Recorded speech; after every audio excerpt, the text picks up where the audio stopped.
Hello, friends. This is my second, I think technically, historically, this is my third live I've ever done, but I'm super excited to invite in someone I really admire and actually been a friend for a while. So I'm going to go ahead and try to add her right now as I'm doing this.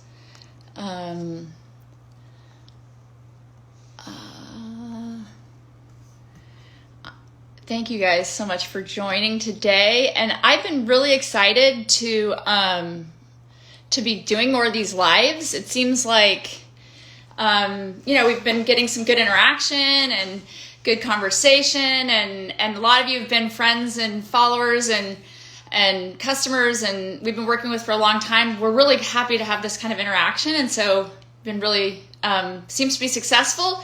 So one thing as we're getting started, I wanted to find out from you, what would be more good ideas for us to do with these lives? Like, I know you love being in the cage. I'm working from home right now, so I'm not in the cage. There's no wall of Birkins and Chanel's behind me, so I'm sorry for that.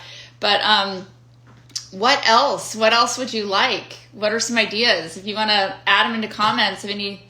My name is Sarah Davis.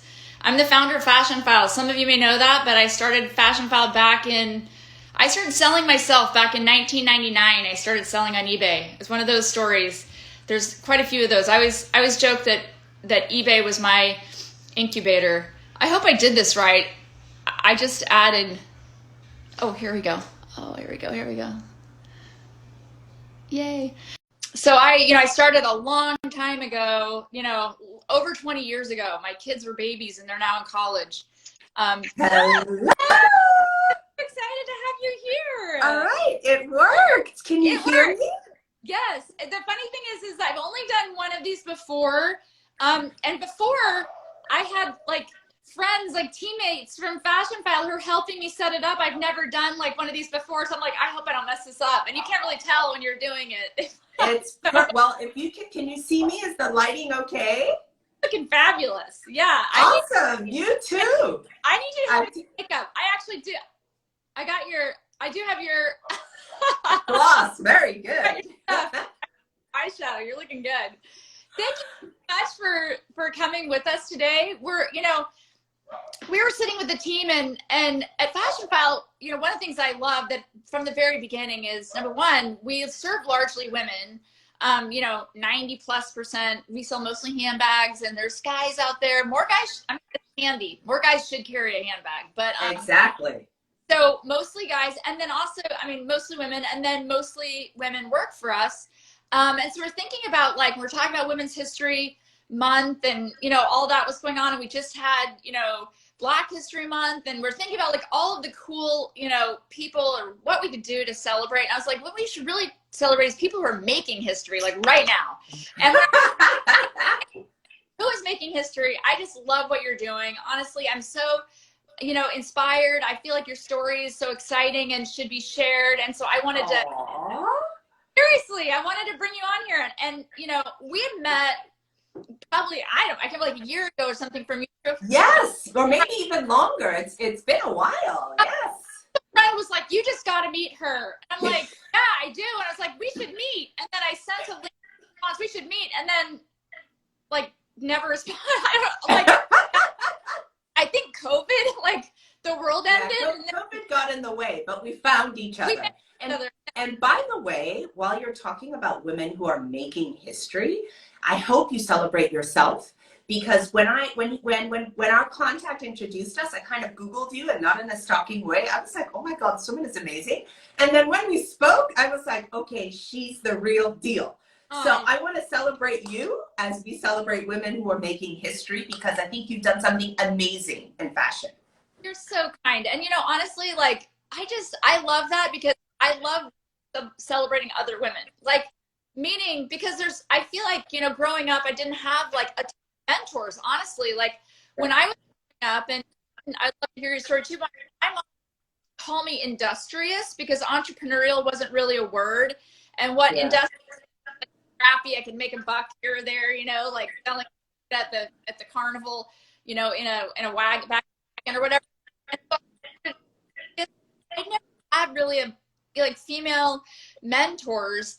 And so kind of have tried in my life, when I saw people around me who were inspiring, I just would bold and try to introduce myself and want to make those connections. And I love hearing all the stories. I love hearing, you know, your story and like just your path, because your path is actually a really different one.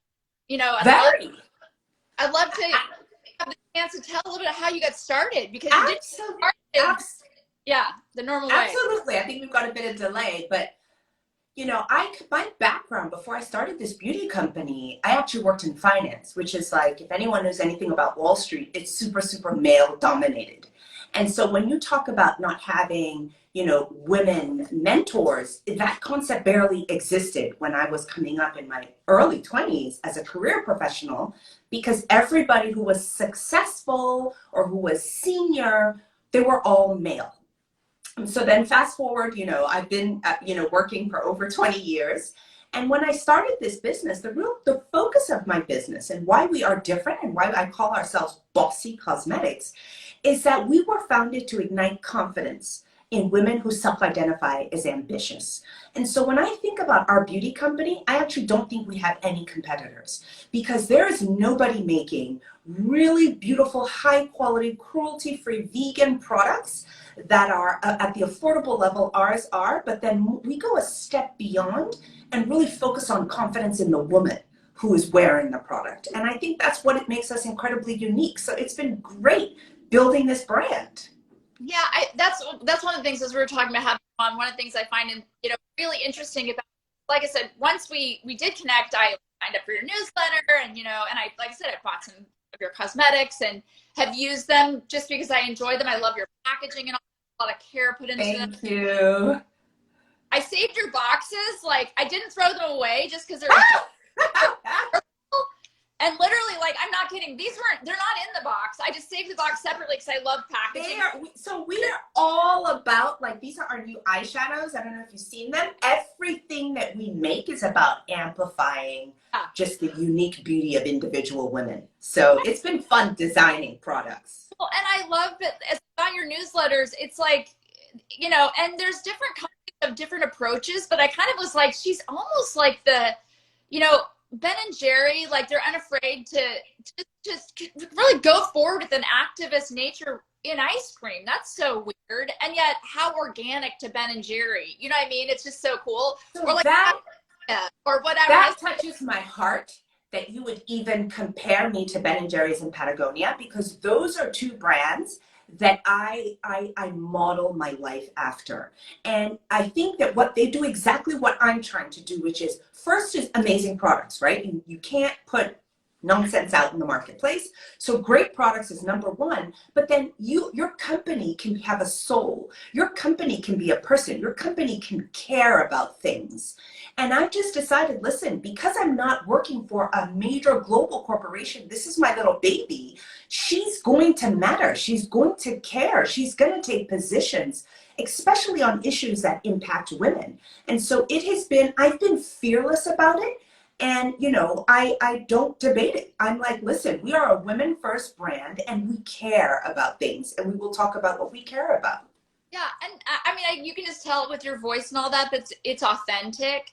And my thought is that I think that you're modeling that confidence in the way that you presented yourself, because it takes a lot of confidence. A lot of your marketing and a lot of when I see you on LinkedIn or on Instagram or whatever, a lot of it is bossy beauty lifting up other female brands in your brand. And so that's a lot of confidence, because a lot of brands are like, well, I'm afraid you don't want to share the spotlight with another brand. And I think that's really good for humans and as women, sometimes just that ability to lift people around you and to be positive. And it doesn't take anything away from you to be sharing that. Absolutely. Yeah. So our basic philosophy is to amplify, elevate, empower, and inspire other women. That is the first thing that we do, right? And so I feel like if you keep your eyes focused on that target, you will build a business, right? And so if it's to say, oh my God, Sarah Davis, amazing woman, amazing entrepreneur, talk about what she's built at Fashionphile, in Neiman Marcus, like groundbreaking. For me, that is the work of Bossy. Like, we are not just products, we're about content and we're about services that work for women. So anything that I do that is doing that is the bossy way. I love it. So you started your business actually almost, so my daughter's birthday is March 8th, and that's your my firstborn. So almost 2 years now. We're coming up again. And you know, how's that process been? How are things different now compared to 2 years ago when you started? Yeah, so I mean, sometimes I feel like I've been doing this for 20 years. Other days I feel like I started just last week. And I try to be patient with myself when I remember, listen, you're a new brand, Don't compare yourself to people who've been doing things for much longer, right? And they always say comparison is the thief of joy. So I try to be in the moment. I think I love that whole challenge that was going around how it started versus how you are now. I mean, if I show you our product packaging from when we launched, they weren't those beautiful boxes you just saw, right? So we have just innovated and iterated each time. I just try to focus on getting better and better and really talking to our customer to understand, what do you want? What do you like? What delights you? And what is sort of the white space in the market? What are other people not providing that I know my customer wants? And that's where I want to focus. So I think one thing that I've done, when I first launched this brand 2 years ago, I was hugely insecure. I was like, okay, I am not a businesswoman. I'm not a celebrity. I'm not an influencer. Like, is anybody out of my friends, will they buy my lipsticks? And I'm happy to say that 2 years later, most people who buy my lipsticks are people I don't know. So I've been really fortunate in that way. Yeah, isn't it exciting that that people, it's shocking. It's like, wow, they're doing it. You know, it's such a thrill to have that experience, find that people are willing to do it. And it becomes so exciting as you see those sales come in. It is. First of all, every sale is exciting. But then when I look through Shopify some days and I see names like states I've never been to, cities I've never heard of, I'm like, woohoo! I'm just so excited that by some way, somebody in this one town, discovered us and decided to spend money on us. And for me, it's a huge responsibility to make sure that what I'm conveying to everyone who takes that risk on us, I put everything I have behind it. So that hasn't changed over 2 years. You're always so positive, and I know that there's a challenge every day. I know as an entrepreneur, you got to have a strong stomach, because it's just hard. How do you get through the grind when you get down? You talked to me a little bit. We talked a couple months ago about how when COVID hit and some of your suppliers, you were able to develop these relationships with these European suppliers, and then now everything's locked down. Through those stressful. So one thing I always tell people is, if you see an entrepreneur celebrating success, just assume that they have cried and failed 10 individual instances before that one thing, okay? So I think that what I do, so I'm very lucky in that I have a great group of people around me. My close friends and my family allow me to remain positive. So when something really devastating like what you said happened, I thought we would go out of business when the pandemic hit. Our products were at sea somewhere. I had no idea where they were, when they were going to show up. Couldn't get anybody to pick up the phone. And I put all of our equity in this whole new collection. I thought the business was over. And the beautiful thing is that, of course, I picked up the phone, called my mother crying. I was crying to my husband, my friends. Oh my God, I'm a failure. And they just said to me, listen, okay, the worst hasn't happened yet. Stop assuming the worst. Let's just see how it goes. If even all your products are lost, you can do it again. You did it once, you did it, you can do it again. And so I've got a really calming group of people around me who really do believe in my capabilities. And so they are the ones that prevent me from just like falling apart when bad things happen. But then you have the really good things that happen that kind of get you going. Yeah, no, I think that having those core friends who can be there for you and kind of collecting them, Yes. Those people and keeping them close, and sometimes they're family, sometimes they're friends, and sometimes they're local, and now, and a lot of times they're not, but keeping everybody's local now. Everybody's local. It's so true. I mean, look at us. We're on IG Live chatting like we're in the same room. I know, I love it because now we've developed like a friendship and we've never met face to face, you know, but Exactly. the last like year and a half or whatever since we've met. And so interesting. And yet the one thing that we've got, I've felt like I've been able to develop these relationships that I feel, you know, it's really through that support. And when you can feel that kind of, you know, that encouragement and that someone, anybody who can help you to kind of to reassess and to refocus. Like you said, sometimes I think some of the trauma is exactly what you said, that it's the fear of something happening. It hasn't even happened. It hasn't even happened yet. Ourselves up about it and we're terrified about something that might happen and we haven't even, that hasn't even happened yet. And look at you know, I mean, like this, it, whatever, you had these issues with the supply, but you found your ways around it. And sometimes you end up with something better. I mean, you never know. Exactly. Exactly. Yeah. And I also want to add, you know, around this, you know, notion of mentorship, sometimes I feel like people feel they need to have formal mentorship relationships. I don't think it needs to be formal. I don't know if you know, I consider you my mentor. Like I watch your moves. When you and I spoke, you can't believe it. I got off the phone and I was like, this woman is amazing. Like this is the way. And what I loved about our conversation was that you saw me. Right? I told you, oh my God, this hasn't happened. I'd love this to happen. I'm so stressed about this. And you were like, it's okay. It's okay. I've been there. I've been doing this 20 years. Like, calm down, calm down. And sometimes you need that assurance from someone who's successful. That's like, it was a dumpster truck when I first started too.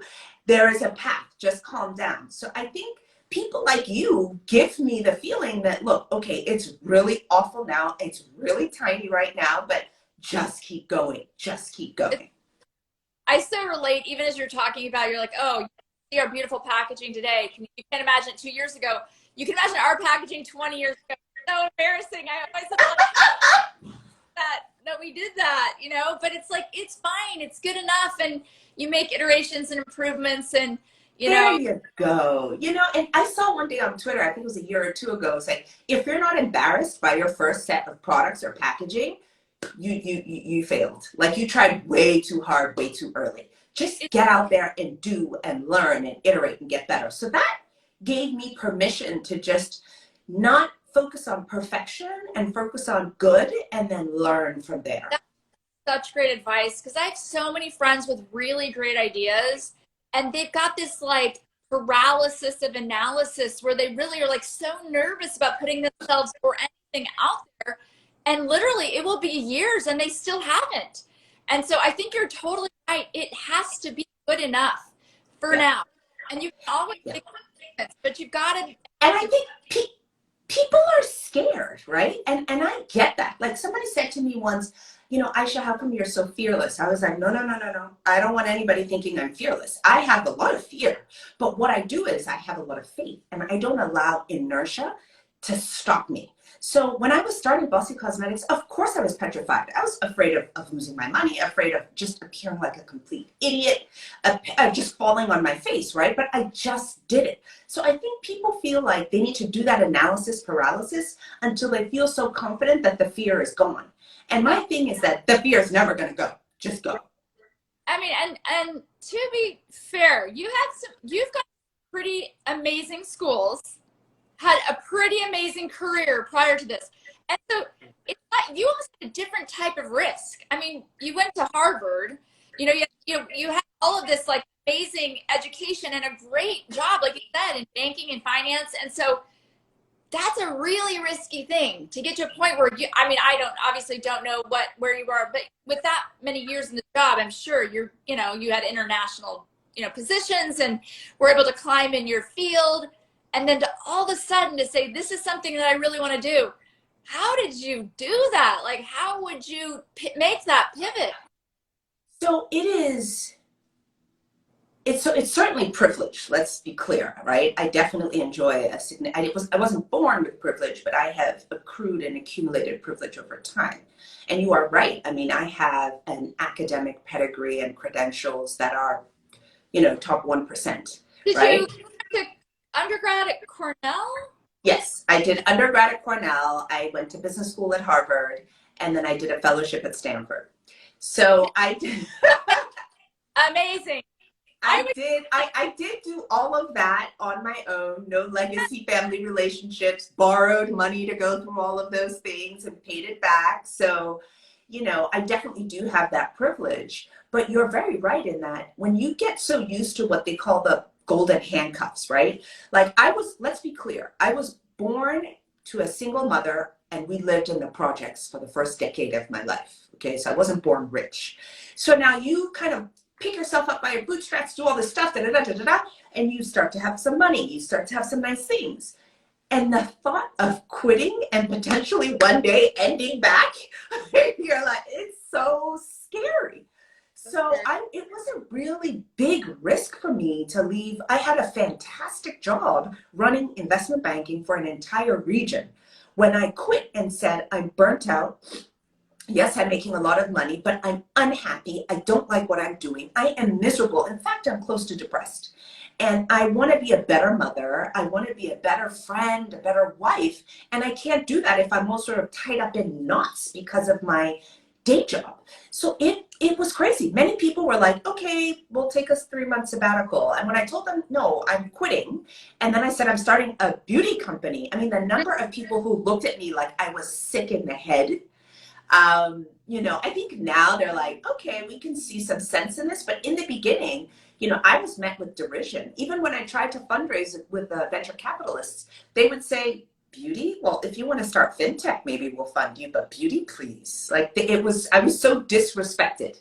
Yeah, it's so interesting because you went, like you said, you're, you know, from those early beginnings, you know, not knowing, no stability in those early years. And then you worked your buns off to create actually kind of the stable, conservative, you're getting a paycheck, you know, you had that, but it was sacrificing a part of you. And I think part of it was the family and all that weird being worked to death and you didn't feel it. But also I feel like you had this other piece in you, this contribution, this desire to lift others. And yeah, that's hard in finance. Like you're not really getting that opportunity. Yeah. So that's the thing about that's the thing about finances. You get paid, which is nice, but you're just making money for yourself, right? And I felt this huge tug in my heart that I was put on this planet for a purpose. I still don't know that purpose, but I knew it had something to do with women, and it had something to do with just like really spreading this notion of purpose,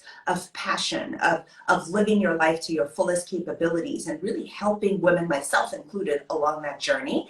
I wasn't doing that. So yes, I was making money, but I felt like there was a whole part of myself that was dead and it wanted to wake up. And so I said, okay, there's got to be a way that you can live your purpose, walk in your destiny, but then also make money. Yeah. So I'm still on that journey. I'll let you know when I get there. Admirable, because I think someone who knows how bad it can be, works her way up to a point that you're totally out of that position, and then to risk it all when you know what it feels like if you lose it. I mean, I just admire that a lot.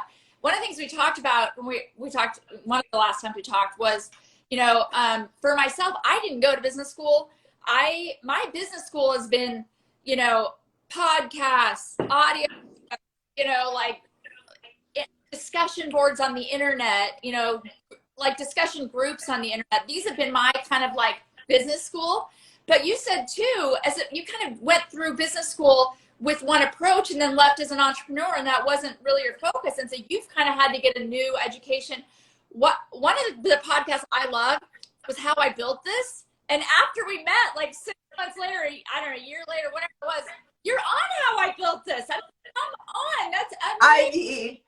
I still don't believe it happened. Like Sarah, so you won't even believe how it happened. I listen to How I Built This every single episode. It's like my dinner episode. Like while I'm cooking, AirPods on, How I Built This.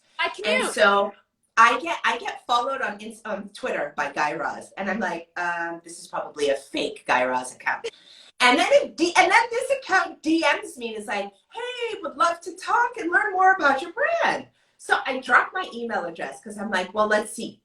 And then the email is like real, like guy.raz, whatever. I'm like, wait, Guy Raz wants to get to know me? And then we kind of got to know we had a call, and it was just a nice call, talked to him about my business, the ups, the downs, or whatever.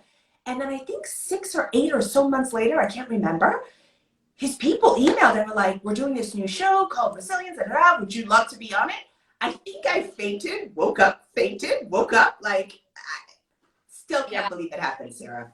Yeah, I mean, that's amazing because, again, that's something I could consider that like some of my courses in my business training have been listening to podcasts like that. Because the truth is that when I listen to your story, or your story is different than my story, but there's chapters that apply that I can really learn from. I love that kind of training. I've been able to I listen to all of the, like I said, I'm the same as you. I listen to How I Built This on my community back when I used to have it in my house. Now it's like on my yeah. So what are some other books and podcasts?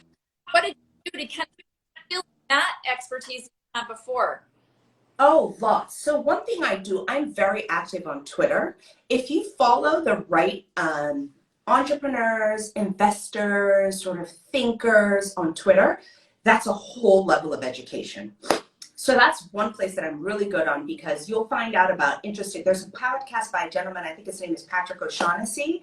He has a phenomenal podcast, and he interviews people in tech, but across various types of tech. I love him. In addition to Guy Raz's How I Built This, I read a lot of books. I've got a whole bunch of books behind me. One of my favorites is called Ramping Up Your Brand. It's how to build $1 billion consumer products brand. I'm writing that one. Sorry? Writing that one down. That sounds good. Yes. Here, this is it. It's a fantastic book, Ramping Your Brand, right?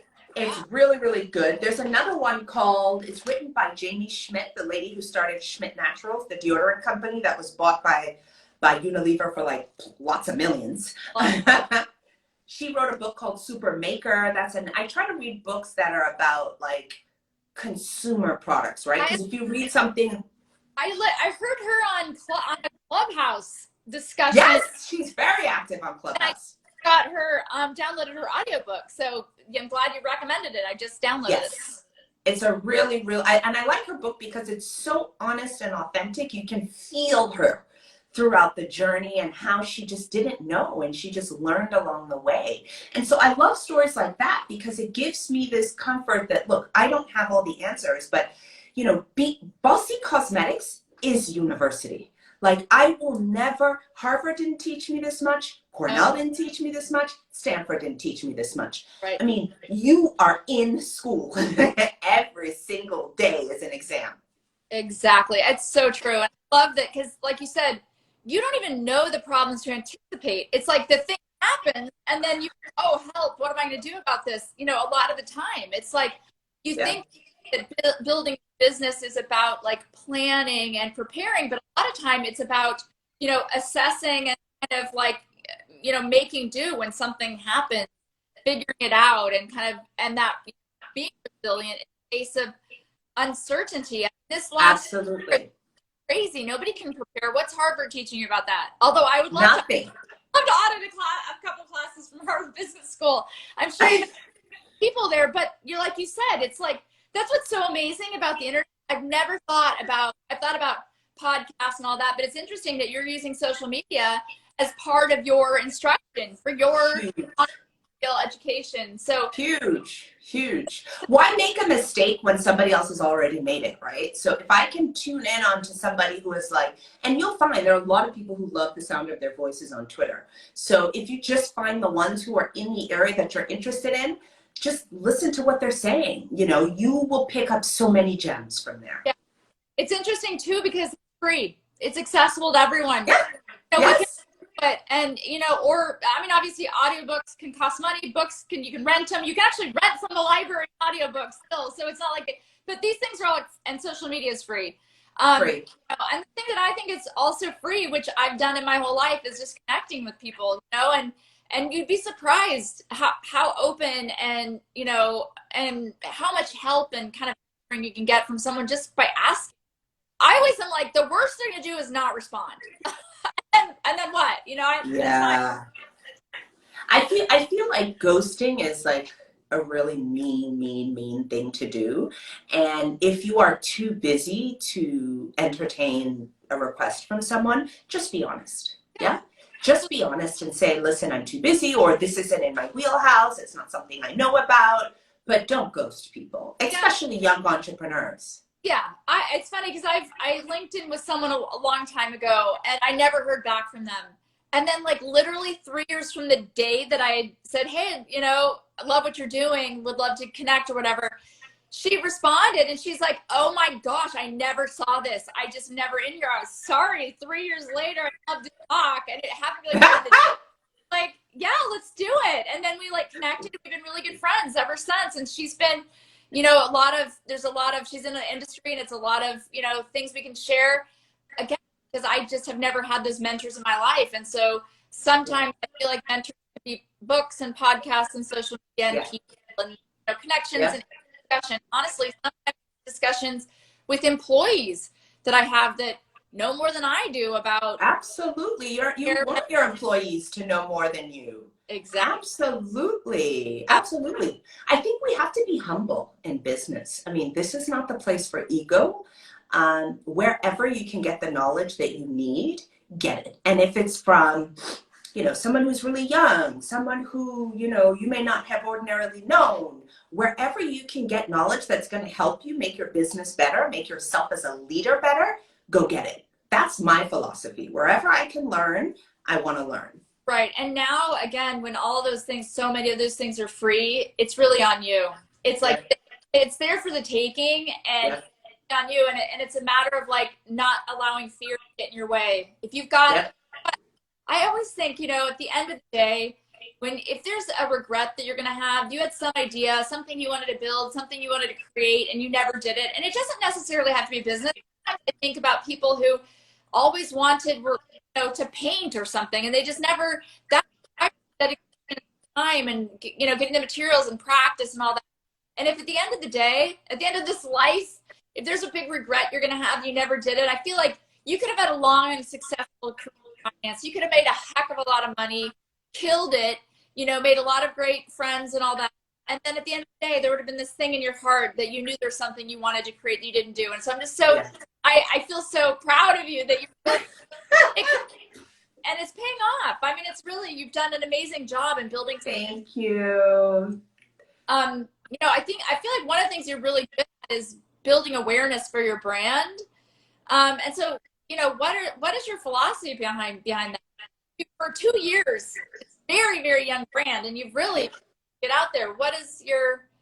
So I told you when I started, I was hugely insecure. You know, when you have worked for over 20 years in finance, and you've worked for companies like Goldman Sachs, Morgan Stanley, where your business card is all the advertising you need. Like, you will never see a Goldman Sachs ad on TV, right? Because it's such an established brand with the customers it needs. We don't market ourselves. So I did not know how to market myself or market my brand. It was not something that I had done. So I was very insecure about it. And after dealing with that insecurity, what I told myself was, actually, you've already had a 20-some-odd career of like running yourself to the ground and doubting yourself and dealing with imposter syndrome. If you're going to start your own business, you're not going to do that to yourself. So you're just going to be yourself. How about that as a novel idea? So you are just, and you know, because a lot of people thought it was silly, right? They're like, why would somebody so qualified do something so silly? They didn't think it made sense. So I knew that I had such an uphill battle to explain what I'm trying to accomplish. Mm-hmm. And so I said, instead of paying all this money, which I didn't have, to hire ad agencies, marketing, branding, all this nonsense, just do it yourself. And so I literally, like, odds are, if you see an ad on Facebook or Instagram post or Twitter post or whatever, that's me. If you see something on LinkedIn, that's me. Because I feel like I know the DNA of the brand more than anyone. And until I have really, really, really explained it in the marketplace, I can't hire anybody to talk about the company. I'm the only one who gets it. Right. I love it, because if you are the voice for that long, and that's what like that same thing. I told you that for April of 2019, when Neiman Marcus invested in our brand, in our company, and we were, you know, hiring a digital marketing department, every single Instagram post was me. And so I felt like you can really develop a voice when you are the voice. You know what the brand stands for. You know what, you know, you understand more, and then you're able to are people that help you to share that message in a way because they also really understand. Super interesting because I also had imposter syndrome, and I had imposter syndrome because I didn't have what you had, which is a really amazing education from top of the notch schools, and especially like Harvard school. I feel like I always thought if I had that, I would have had imposter syndrome, and I've overcome my imposter syndrome decades doing work. But it's so interesting that you had that, and you. I still have it. I still have it. Exactly. So it's so interesting. What is it? Why do we all? I don't feel like all the men who are in finance went to Harvard. They can start businesses and they don't have that. So what? They don't have it. I think that a lot of it has to do with being female, first of all. It's almost like it's in our DNA to second guess ourselves. It's in our DNA to not be so sure. It also feels like it depends on your level, right? Like if you ask me to go to a high school class and talk about finance, I'm not going to have imposter syndrome. Like, I know finance backwards, forwards. I'm also talking to high school kids who don't know finance. But if you ask me to, and even if you ask me to go to Harvard Business School to talk about finance, again, I feel comfortable. If you put me on a board of like Goldman Sachs, I will have imposter syndrome. Until I do it and do it well and master it and conquer it, every level, when you level up, the fear, the doubt, the imposter syndrome, the questioning yourself. Almost all of my female friends I speak to deal with this, so it's not new. In fact, my husband is one of my biggest cheerleaders because, you know, I was invited to join a board last year and I was going to say no because I was like, look at the other guys on the board. Like, I can't, nah, I don't want to embarrass myself. And he was like, if it was me, I would take the board position. And that for me was like, wait, why would you take it and not me? Yeah. So I took it immediately, right? Yeah. And so it's just like, he was like, you're invited, you go, you get the seat at the table, figure it out later. There's a reason you were invited. You have a voice, use it. So I'm trying to teach myself a lot more to just, if you get a seat at the table, sit there. You have so much value to add. You literally have been working for almost 30 years at this point, right? Just, you have value to add. Don't second guess yourself. Yeah. It's just so interesting because it seemed like self-evident to me that you would feel like you deserve the seat at the table because of your long experience. And so it's so interesting that we all do that. Yeah. Because we all kind of pick at ourselves. I think that our weaknesses are just exacerbated, and, you know, and it's helpful to have people around us like your husband, and he wasn't even, you know, just that little statement. I could see how my husband said that, I take it. I'm like, oh, wait. I know when he said he would take it, I'm like, then I'm taking it. I got it. Yeah. Oh, that's exciting. Where are you going from here? What's your plan for Dozie? I want to just keep growing and growing. I mean, I just had a call yesterday with my supplier in Italy. We are designing some new products, some eyeliners, in fact, some new eyeshadows, which I'm wearing now, eyeliners, which... There's nothing happening. I need help. Yeah, no, I'll help you out. Don't worry. We are preparing for this pandemic to be over. So we've got some eye stuff going, some mascara, just lots of stuff. I'm also trying to work on kind of skincare meets makeup, a really beautiful, lightweight, natural complexion cover. So it won't be really thick, but it'll be something like a cream that you can just put on your face when you want to do a Zoom call or you want to go out. It's not super heavy, but it offers some coverage. So I just want new products. I want to get into retail, as you know, so we're having some really good conversations with a few retailers. So yeah, I just want to grow. I want us to be a global brand. I want people to know us in the US. I want people to know us in the UK and Europe. You know, I want to conquer the world. I see it. It's happening. I know it. I mean, honestly, like, I felt that since I first talked. I'm like, this is going to be huge. I'm so excited for you. And I'm actually just excited that I knew you when, as you've been growing. Aww. Thrilled. I hope if I can be of any help along the way, and I hope to, like I said, I love connecting you with people that I feel like could be helpful, and I know I've tried to do that. Thank you. You know, I feel like as we all do that together, as we lift people around us, that especially women who are trying to make entrepreneurs, the fact that we do whatever, this confidence, this lack of, you know, I don't know what it is that holds us back, that imposter syndrome or whatever that holds us from just taking that first step. I'm glad I did. Yeah. Step was very, very small and slow, and I took a long, slow road at it. I think, you know, it's worked. But can we talk about what you've built for a second here? Yeah. I mean, there's nothing talking about more than that. So. You have built something amazing, Sarah. It is, and this is your thing. Like, in addition to whatever your purpose is or your calling is, one of the things that you are here for is for women like me to say, if Sarah can do it, I'm gonna do it. If Sarah can have Neiman Marcus on her cap table, I can do it. If you can roll up into a Neiman Marcus and drop off a bag and you can get a check, I can do it. Like, if Sarah can build this, I will figure out how to do it too. It is so true.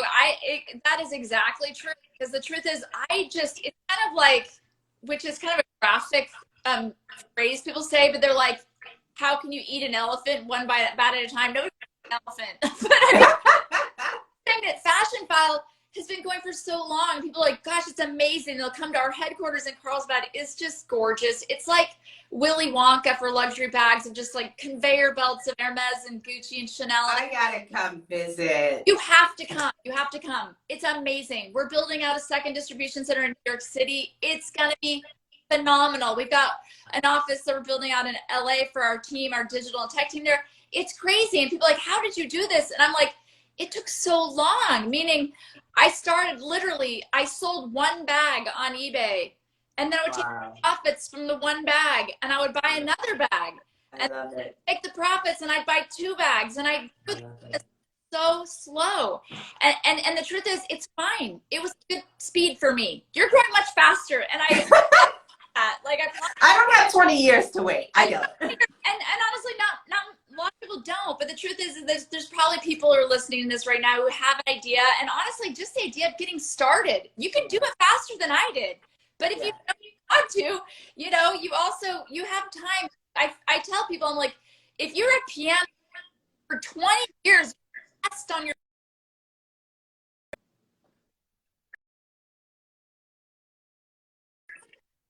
piano business, and you constantly improving it and getting new books, thinking of ways to market it, and you 20 years, you probably own a whole, music center, and you'd have concerts and who knows what, and you'd be involved in cool charity events, and amazing.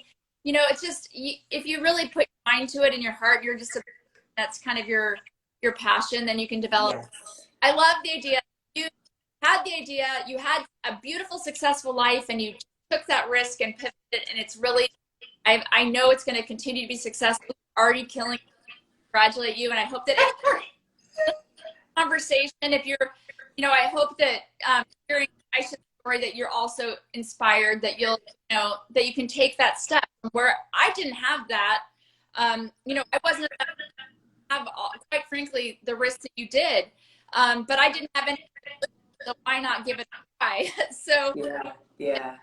Stories which are so different are inspiring. They might, follow through with your passions and take it one step. That's what we both did. We both just and worked to start before, when it was good enough. Yes, exactly. I think this was, look, it's Women's History Month, and we have to, somebody's asking what's the name of the great podcast. It's called How I Built This. So good.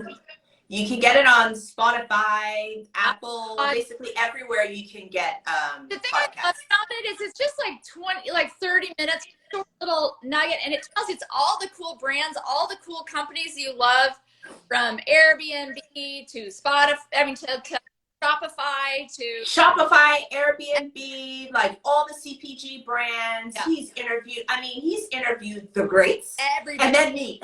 No, and really, you're just the early on great. One day, I'm going to interview again, and we'll reflect back on the time you started. But I can't wait my next conversation with him to say, yeah, we're in 200 stores, and we're this, and we're that, and da-da-da-da-da-da. The moral of the story is, guys, just start, just do it. And don't give up. It will be hard. Do not look at people's Instagrams or whatever and only see smiling face with makeup. I only got made up for this. I'm going to go back to my sweatpants and clean my face off and my tank top after this. This isn't how I look normally, right? Like, this is just like dazzle but it's not normal behavior. And I think that just put in the hard work. That's what I'm doing, and reach out to people who've been doing it much longer, who can guide you, who can inspire you, and who can tell you that, look, your tears are fine. Yes, cry, but keep going. Don't give up. Keep going.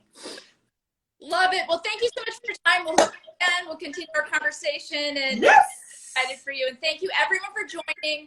Feel free to let us know anything else that you ever want to talk about in these lives, and you know where you got, you know where people can find you and your cosmetics. Yes, so I'll put in our website address, but it's pretty easy to figure. It's bossybeauty.com. You can find us there. I think I just put it in. And our Instagram is @bossylipstick. And I think we're running a giveaway. Oh. Yeah, we have a giveaway going. So check both of our Instagram pages, either Fashionphile. We do. We have a yes, we have the giveaway. We have a giveaway. It's like this cute Gucci bag, a cosmetics bag, and then I'm giving away eyeshadow palette. It's got 9 different colors in it. Super cool. I'm also giving away one of our liquid lipsticks and one of our bullet lipsticks, which is what I'm wearing right now. So you'll get 3 products from me and a beautiful Gucci bag from Fashionphile. So good to and I love that the colors like kind of go with your cosmetics too. I thought perfect. I when I saw that, I was like, wait, I want that. I want that bag for myself. Yeah. So guys, go on either Fashionphile or Bossy Lipstick. You need to follow both of us. And I think the question, you have to tag 3 friends and ask and write why you are a bossy woman. And I guess at some point, I don't know, the instructions are there. We'll tell you who won. Yeah, I love it. I love that too, because it's one of those things where, you know, bossy is a word that we're just taking back. It's like when you're called a bossy little girl, let's just take it back. It doesn't have we are reclaiming it. When someone calls you bossy, that means that you are a natural leader. It means you are assertive. It means that your voice wants to be heard and it needs to be heard. Yeah, and I loved it. Okay, sign up for the giveaway. You get some cool bag, and I love your demonstration of how like you look so great with when I think that cosmetics sometimes can make you feel when your face is moisturized, you're presenting yourself in a good way, you feel confident and good. I need to get some good I need to get some killer eyeshadow to like amp up my I gotta get you this eyeshadow palette, man. It just opens up the eyes, Yeah. Well, thank you again soon, and we'll talk. Take care. Bye.